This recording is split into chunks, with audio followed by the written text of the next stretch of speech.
Assalamualaikum warahmatullahi wabarakatuh. Perkenalkan, nama saya Ahmad Birham. Pada video kali ini kita akan menjelaskan hukum perdata. Oke, langsung saja memasuki pembahasan. Hukum perdata dikenal sebagai ketentuan yang mengatur hak dan kewajiban individu dengan badan hukum. Istilah hukum perdata dikenal di Indonesia dalam bahasa Belanda yakni burgerlijk recht. Sumber hukum perdata dikodifikasikan dikenal dengan burgerlijk wetboek dan dialih bahasa menjadi Kitab Undang-Undang Hukum Perdata KUHP Perdata.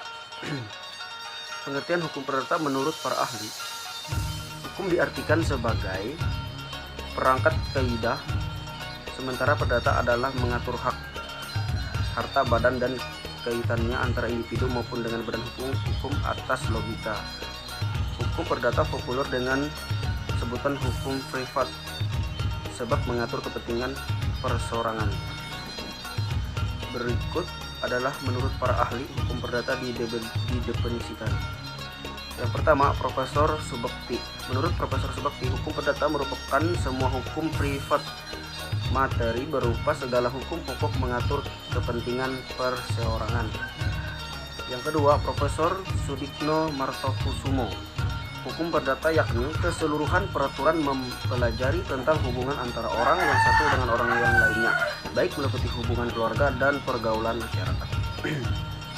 Yang ketiga, Sri Dewi Masjehen Sopwan.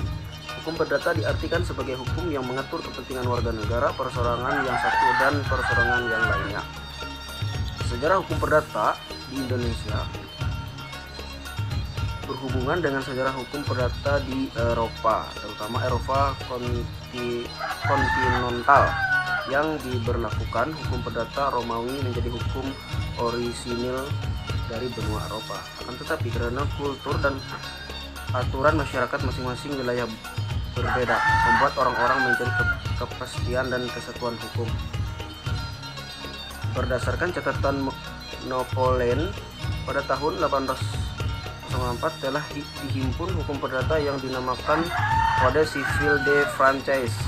Masyarakat Eropa juga mengenal dengan sebutan Code Napoleon, terhitung tahun 1809 sampai 1811, di mana Prancis tengah menjajah Belanda. Seiring dengan itu, pula Raja Lodewijk Napoleon menerapkan Wetboek Napoleon English Forehead Koninkrijke College. Isinya hampir sama dengan Kode Sivil de France, dan Kode Napoleon diberlakukan menjadi sumber hukum perdata Belanda.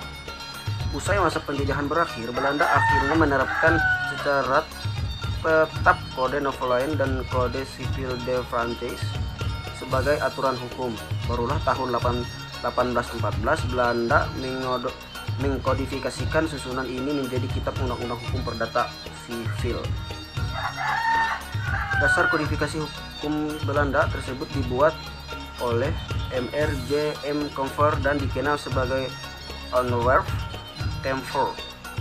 Namun sebelum tugasnya selesai, Comfer meninggal pada tahun 1824. Selanjutnya dikodifikasi hukum Belanda diteruskan oleh Nicolai yang ketika itu menjadi ketua pengadilan tinggi di Belanda. 6 Juli 1830, perumusan hukum selesai dengan berhasil membuat BW atau Burgerlijk Wetboek, Kitab Undang-Undang Hukum Perdata Belanda, serta dibuat atau Wetboek van Koophandel, Kitab Undang-Undang Hukum Dagang. Ketika Belanda menjajah Indonesia, secara gelombang menerapkan kedua kitab undang-undang tersebut. Bahkan KUHP Perdata dan KUHD dengan hingga ini masih digunakan oleh bangsa Indonesia. Pada tahun 1948 atas dasar asas konkordanti, asas politik Indonesia memperlakukan kedua kitab undang-undang tersebut secara resmi. Sumber hukum perdata. Secara harfiah, sumber hukum perdata terbagi menjadi dua, yaitu sumber hukum perdata tertulis dan tidak tertulis atau berupa kebiasaan. Khususnya sumber hukum perdata tertulis memiliki banyak sumber. Adapun contoh-contoh dari hukum perdata, misalnya dalam pasal 570, hak milik adalah kepemilikan untuk menikmati kegunaan suatu benda dengan leluasa dan untuk berbuat bebas terhadap kebendaan itu dengan kedaulatan sepenuhnya, asal tidak bertentangan dengan undang-undang ketertibaan umum tanpa mengganggu hak orang lain. Dalam contoh pasal 1320, persetujuan diperlukan 4 syarat. Sepakat mereka yang mengingatkan diri kecakapan dalam membuat ikatan suatu hal tentu dengan sebab yang halal. Contoh lain dalam pasal 1338, semua persetujuan yang dibuat secara sah berlaku sebagai sebuah undang-undang bagi mereka yang membuatnya. Persetujuan tersebut tak dapat ditarik kembali selain dengan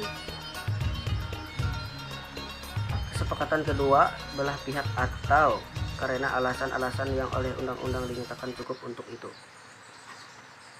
Oke, mungkin demikian saja. Terima kasih. Assalamualaikum warahmatullahi wabarakatuh.